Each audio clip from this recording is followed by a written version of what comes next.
Hi, welcome to Ask the Expert, a daily series from 8:30 a.m. to 9 a.m. to help small businesses. Please ask any questions in the comments or use the hashtag QBATE on Twitter.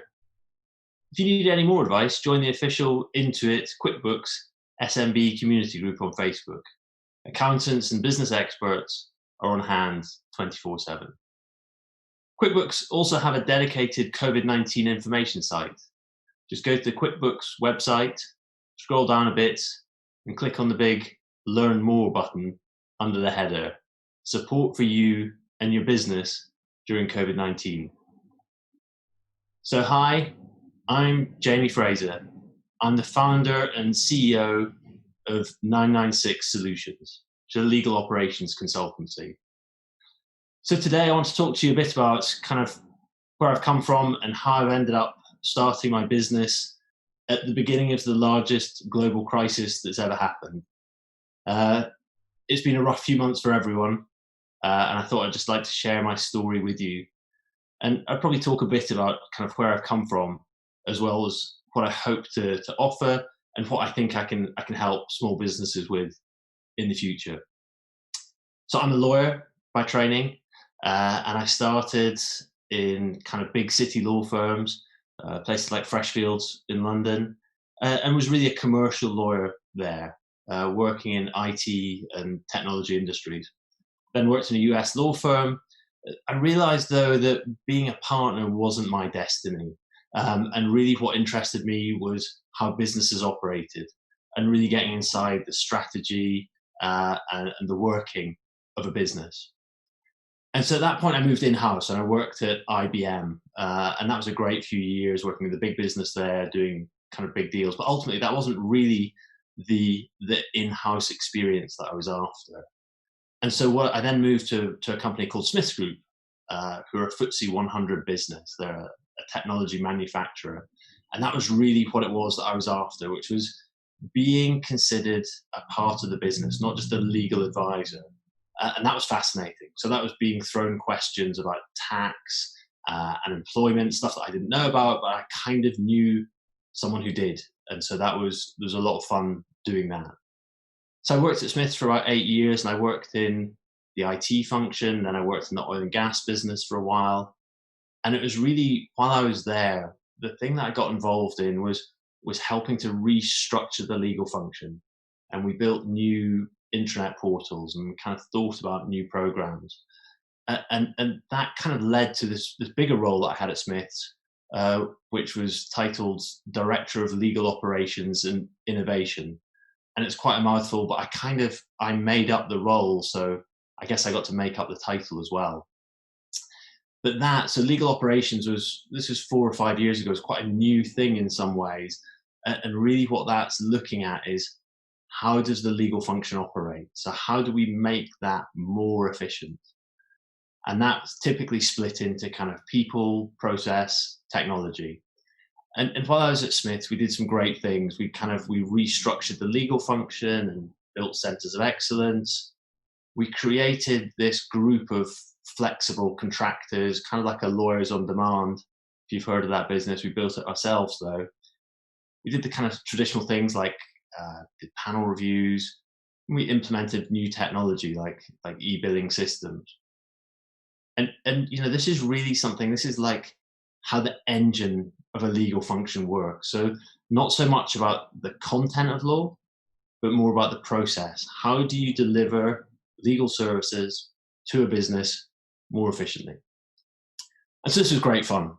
But what I also realized was that there are a lot of other businesses out there that had the same problems ultimately. They had these kind of headcount restrictions, they had budget restrictions, and it's kind of a cliche nowadays, but needing to do more with less as a real challenge for businesses. And that was kind of where I got to, and I thought, I'm gonna strike out on my own. It's something I'd always sort of wanted to do, and it kind of probably dates back to about 2001 when I nearly set up Facebook, but I didn't. But that's kind of a story for another day. And so I thought there's an opportunity here. and there's demand for it. Talking to my network of general counsel and other businesses, and so I kind of went out and built 996 Solutions. 996, maybe some people said to me, isn't a very good name because it doesn't really say what it does on the tin. 996 if you don't know, is a term used in China where people talk about. I mean, you can't really work 24/7, but you can work 996, 9 till 9, 6 days a week. And this was something that someone like Jack Ma from Alibaba, he says this is why China did so well over the last 20 years. This kind of hustle of working really hard, and he's actually taken some flack for that because some people would say, well, I don't get paid 996. But I guess what I'm doing is I'm going to businesses and I'm saying, you're working 996 and you shouldn't be, right? You should be working smarter, you should be working more efficiently, and kind of that's where I come in. So I can help you restructure your legal team. I can help you change your processes, build intranet portals, change the way that those questions come into the legal function. Also, things like, the technology that's available is progressing at an incredible rate right now. And a lot of claims about artificial intelligence and machine learning, and some of it's going to come true in the next few years. But right now, there's technology available that can definitely help. So that's the kind of 996 offering. And I've been speaking to, I guess maybe the best way to explain it is by way of example. So the two businesses that I'm working with right now, one is a fintech in London. And so I'm helping them with exactly this, looking at the technology they use, the law firms they use. Are they building the kind of foundations for this scalable growth that they're aiming for? The other is a US healthcare provider who've got a kind of massive legal team, and they're really looking at have they got the right people in the right place. So it's that kind of thing. And really what I'm going after is everything. So it's kind of startups, scale-ups, and also talking to very big businesses as well as law firms. So that's one of my hats. The other hat is with Jurit. So Jurit is kind of alternative boutique law firm. And so whereas 996 is about the kind of process, then Jurit it's a law firm providing legal advice. And for some people, I think the having a law firm that's SRA regulated gives that kind of extra feeling of confidence, maybe. But what that also means is that I have access to a group of lawyers within Jurit who cover all those areas that I don't do, so tax, employment, litigation. And I think that combination of the two hats, the kind of legal operations consultancy and the Jurit hat for legal advice, that's kind of, I think the combination of those, it gives me that kind of the opportunity to help businesses with the problems that they have. So that's where I get to, and this is me opened the doors in 996, and I'm still here. So I kind of feel that I've got through 4 months of this crisis, and I'm sure it's been a rough few months for everyone out there. And what I really like doing is I love meeting people, I love hearing about their businesses, and I like trying to help them as well. So that's kind of, I guess, what I'm here today for. And I'd just really like to follow up, after this. If anyone wants to make contact, then please do. My details are here. I hate to do this, but as a lawyer, I have to put in a caveat, right? So what I'm going to give today is I'm hoping to help. I can't really give specific legal advice on this. We'll talk about general legal advice, about how we might be able to help. But for really specific stuff, then we can follow up afterwards. So maybe what we'll do now, I'm really looking forward to hearing some of these. So let's jump to some of the questions, shall we? Okay, got one here. Merle, who's coming from Twitter's DM. Hello, what's your advice to any professional services business or advisor for being more efficient and better operationally managed in these times? So Merle, that's a great question. So I can tell you personally what I've done, what I've discovered is the power of marketing. Okay, so I'm sure a lot of businesses out there understand sales and marketing in their bones. But as a lawyer, someone who's trained as a lawyer, as an advisor, that doesn't come naturally. And I actually had someone give me some advice back in December who said, if I was starting a business now, what I would do is build my CRM database from day one. And I said to them, that's great advice. I'm going to go home and do that. And I signed up to HubSpot, and I didn't do anything with it for 5-6 months. And I had someone explain to me about HubSpot recently, and I started loading my contacts in there. And as I was loading them, I put 25 names in on the first morning. And as I was loading them, I thought, hold on. And I fired off 15 emails to people that I was thinking about. I had 3 responses saying, hi, Jamie, great to hear from you. And I had 1 response that said, good thing you got in touch. We're starting that consultancy project and we need to speak to you next week. And so for me, that's just such a great example of, here's something that I was doing in a very ad hoc way. And actually, what I'm kind of pitching to people is you need process and you should use technology. And I wasn't doing it myself. So I think, that I found it and straight away I've seen the results. And so I think that's maybe something that any business can do if you're not doing it already. So Becky from Instagram. Hi, Jamie. I'd like to commend you for starting out your business in what turned out to be very uncertain times. Thank you, Becky. I really hope you go on to do really well with 996. Do you have any advice for people out there thinking about doing a similar thing, but stalling? So Becky, I'll tell you the story of when I left my previous job. I'd been I'd had a salary and a job for 20 years, I suppose. I'd always had this idea, like I say, about setting out on my own. And when I left Smiths, I had a number of people saying to me, "That's really brave what you're doing." And I couldn't help but think, do they mean brave or do they mean stupid?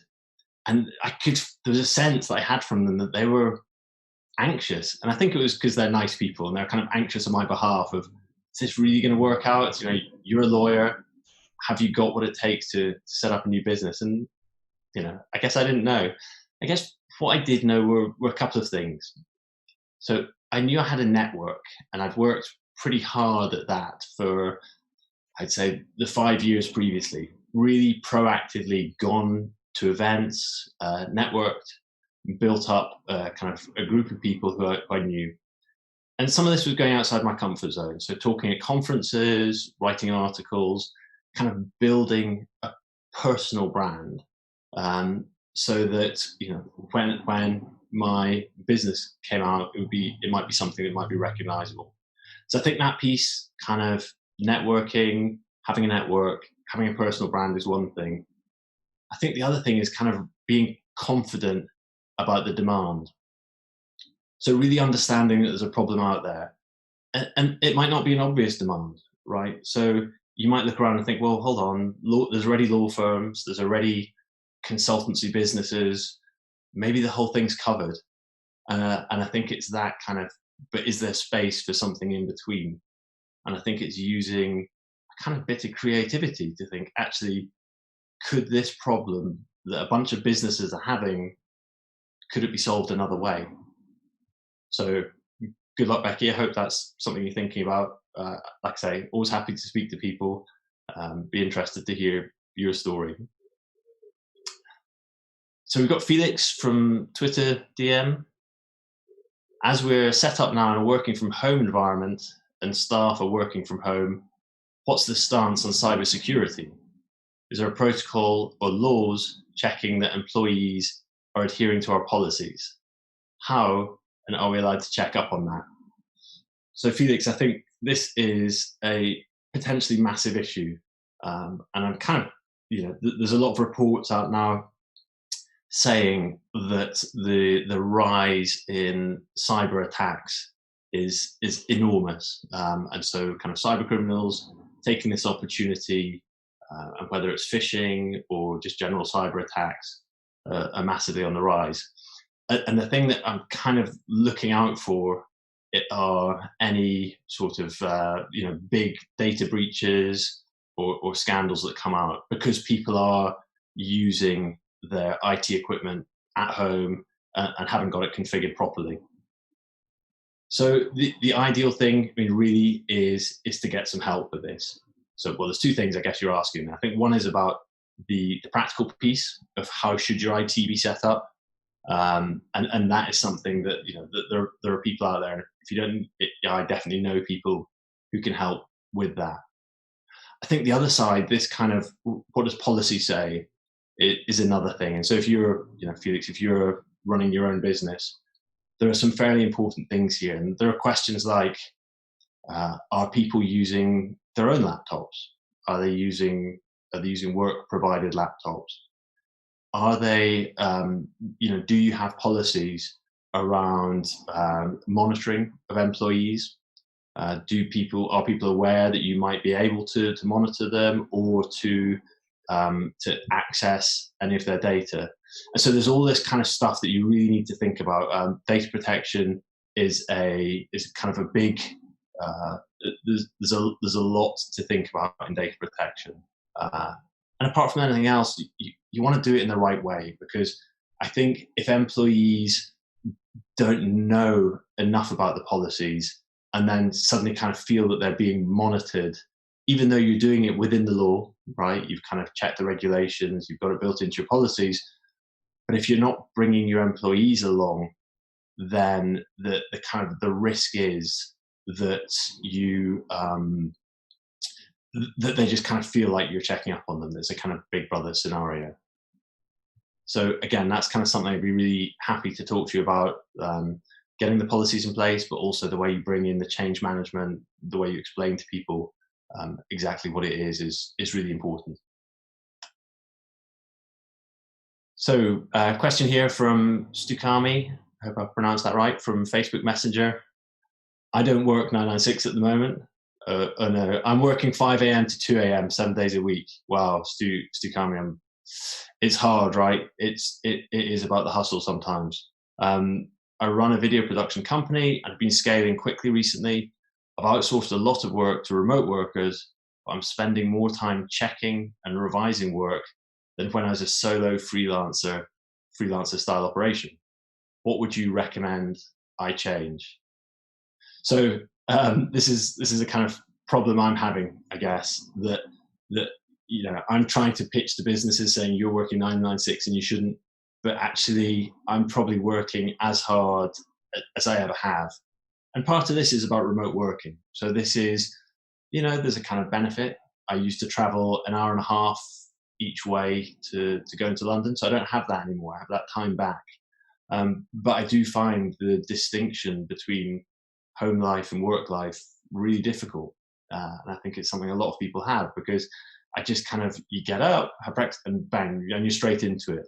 And it can be difficult to stop at the end of the day. It's kind of good news for you if you're busy, I hope.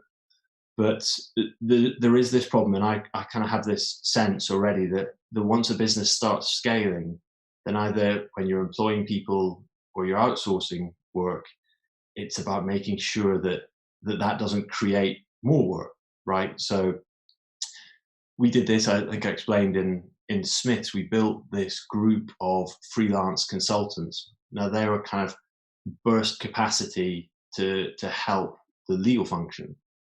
They worked on a kind of as and when basis. And it was a really great setup, but it took a huge amount of work, both in terms of finding the people in the first place. So it was front-ended work. Are these people the kind of quality that we want? Are we going to be able to just trust them to take a job and run with it? And I think sometimes in the kind of urgency of finding support, there's a risk that you overlook that you kind of think, great, I've got anyone, I can throw work at them. And I think sometimes being able to spend a little more time being confident that you can really trust that person, that they're the quality that you're looking for, really pays off. But without doubt, you have that kind of in the run phase when they're supporting you, you then have the management of them. I guess what I found is those kind of, rather than checking in at the end of a project. I guess my style is trying not to micromanage, but just regular check-ins to say, how's it going? Do you have any problems? I think if you say to someone, can I have that back in a week, and you only speak to them at the end of the week, then there's a bigger problem queued up there. I hope that's some help. Again, always happy to talk further. We've got Jan from Twitter DM. I'm 46 and redundant. Sorry to hear that, Jan. Would I be crazy to go back to uni and train up as a lawyer? I was a straight A student years ago as a kid. How long would it take, and would it be a realistic life choice? So Jan, let me come to the core of your question. But I think it feels like a really positive approach that you're talking about, and it's something I really believe in, which is lifelong learning. So I think this idea that you go to school, you go to university, you do some training, and then that's it, is completely wrong. And so I'm a really big fan of this idea of sort of continuing education. And it can be massively different. It might be a total shift in your career, or it might just be thinking about things that are changing. So one of the things I've done in lockdown is signed up to a Harvard online course, free online course at Harvard, on computer science. So the last bit of computer science I did was with if anyone remembers, a rubber keyed ZX Spectrum. Okay, so that was a long time ago, but I've really enjoyed it. And so I think this kind of coming back to education is a really important thing. But back to your question, would you be crazy? I don't think you'd be crazy at all. I mean, I think you have to understand it's potentially quite a long process to become a lawyer. There's a kind of 6 years, I suppose. So 3 years at university to study law, 1 year at law school, 2 years of training before you're a qualified lawyer. There are other things you can do though, kind of within law as well. And I think this black and white approach of being a lawyer, not being a lawyer, has changed massively over the last few years. So the thing that's really grown up are things like kind of what I do. So people who, and I don't know what your background is, Jan, but people who work in things like project management, who might work in things like change management, who really understand about process, who understand about technology, all have a place within the legal industry. And that's kind of, I'm trying to be the connector between businesses and those kind of roles. There's also a real burgeoning scene in law tech. And so in the way that fintech happened, and it's kind of very evident, technology platforms have evolved. There's a lot of businesses out there, startups, involved in law tech. And so there's a few, there are places that I'd suggest you look at, like Legal Geek is a fantastic conference that also has lots of material on its website. And so that's somewhere, if you want the kind of the alternative legal view, I would have a look there. But yeah, and I'd be really happy to talk with you as well, further as well. I think what I sense is a really sort of positive approach to, how about trying something different? So we've got Alicia from Facebook Messenger. We're an independent clothes store and are renting from a private landlord. We had to literally shut up shop, and as a result, rent payments haven't been made. I'm willing to work through this with the landlord, as I'm conscious they need our money and we need to go back to a store once this is all over. But cash flow is almost non-existent. What can I do? So this feels like a kind of problem I think is happening up and down the country. And my experience where in these sort of situations, and it might sound odd coming from a lawyer, but what you don't want is it to become a legal issue. Okay, the less you can make it a legal problem, the better. And so my approach in this situation is to talk to people. So really just kind of explain your problem. And I think you already recognize that your landlords they've got a problem as well. They need the money. So, hopefully they'll be sympathetic to your situation. And you hear all sorts of stories of people working out ways of deferring payments, reducing rent. What your landlord's not going to want is an empty shop and them having to find a new tenant. So, maybe they're going to be amenable to some sort of discussion about how you might do something different with your rent. And I just I really feel that the more people talk about these problems, then the better. So hope that helps. Again, it's not kind of legal advice. It's my view is these things are kind of people. It's how you approach stuff as people and treat people like humans. And hopefully you'll have a good result there as well. So I've got Isaac from. I never expected so many questions. I'm really delighted with this, which is great. So Isaac from Twitter DM. Hi, what common questions are you seeing at 996 during COVID-19, and how are you advising? Obviously, you don't have to mention who they are, of course. Interested to hear of the topics you're seeing mostly. So Isaac, in a way, it feels like a bit of a kind of sad thing, but a really common refrain is people anticipating the recession that's coming. And by that, I mean, they're talking about they've got budget constraints. How are they going to operate in the future?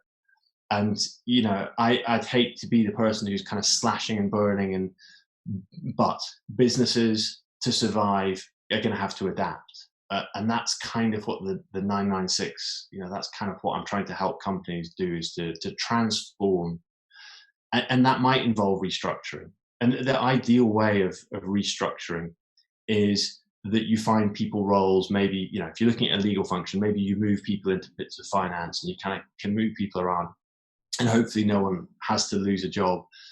But there's also things to think about. The other big expense that businesses have is with their legal advice. And so, a really simple, I look at what is a business spending money on in terms of legal. And typically it's about half on their internal team and it's about half externally. So there might be some stuff you can do restructuring the team, but there's certainly a lot you can do with your external legal support. And whether that's doing, what I think of as quite a kind of standard thing, which is just, the most basic thing you can do is speak to your law firms and say, I'm sorry, it's all too expensive. And I'll tell you now, your law firms are too expensive, okay? So you can have a conversation with your law firms and say, it's too expensive, we need a discount in our rates. The better thing you can do is do a kind of more involved process, a kind of panel review, and cut down, put some competition between those law firms and drive those rates down. At the same time, there are lots of alternative law firms out there. And Jurit, that I'm a member of, considers itself an alternative law firm. By alternative, I mean this is a business with very low overheads. They don't have an office with kind of marble lobbies, okay? They don't have an office. Who does anymore? We're remote workers. But so a company like Jurit really think about what the customers want, what do their clients want. They want great legal advice and they want it at the lowest cost possible. And so these are the kind of things, and they're quite kind of, they're all around, I suppose, what I do, which is, and also I suppose the third limb is, can technology help? Can a business implement technology that will reduce its reliance on law firms, that will manage to cut its costs somehow? Okay, we've got Sarah from Facebook Messenger. Hi, Jamie. I'm currently looking to go into business with a friend as a business partner. Is there anything I need to be conscious of before doing that so I don't face troubles down the line? Even if it's just general info, would appreciate it. Thanks. I'm drying up a bit here. So, Sarah, that's a really exciting time. There's a bunch of stuff. There's lots of stuff there to think about. And I don't know if you've watched this series before, but there's a great person, Merle Calvert, from a company called Ferilio, who's presented on this show a couple of times before. So her company Ferilio operate a really interesting business. So it's a subscription internet platform where that gives legal advice, and it's really aimed at startups, small businesses, and I couldn't recommend it enough. I used it to think about exactly these kind of things that you're thinking about. And so the kind of things that are involved here are, the basics of company incorporation, registering with Companies House, all those kinds of stuff, the kind of the practical bits. You then also get into, the questions of how are you and your friend going to share the business. So it seems terrible because, you know, your friends, you've got this exciting idea, you know, you've got a great future ahead of you, and it feels kind of like, you know, distrustful to say, oh, we should write this down, we should get an agreement between us. But I think it's really important that you do, because as your business grows, as maybe you both get really busy doing maybe slightly different parts of the business. So at one point, one of you might be the creative person, and that's where the business kind of blossoms, and that's where it comes from. But then the other person could be the sales and the marketing person, and that's where the business starts to grow. And then you start to say, well, how does this share work? Is this fair, what we did, you know, that we scratched out on a piece of paper in the early days? And so I think kind of getting that, formalizing it, getting it into a kind of partnership agreement, a kind of shareholders agreement is really necessary. Partly for you, you know, make sure you've got your legal rights, but I think it can actually help with your relationship, that you've got this, and so you can always refer to it, and it kind of deals with it slightly. So we've had loads of questions. I've really enjoyed this. It's been great, and I hope it's been some help. So really, you know, thank you for all your questions today. If you've got any further questions, please get in touch with the QuickBooks support team on Facebook, or please contact me. You know, use my email, jamie@996.solutions, or jamie.fraser@jurett.com, or check out my websites, www.996.solutions or www.jurett.com. Coming up on Ask the Expert tomorrow is Johan Gore, a top pro advisor based in Edinburgh, who specialises in small business and startups. Make sure to tune in tomorrow and get free financial and business advice from a legendary accountant.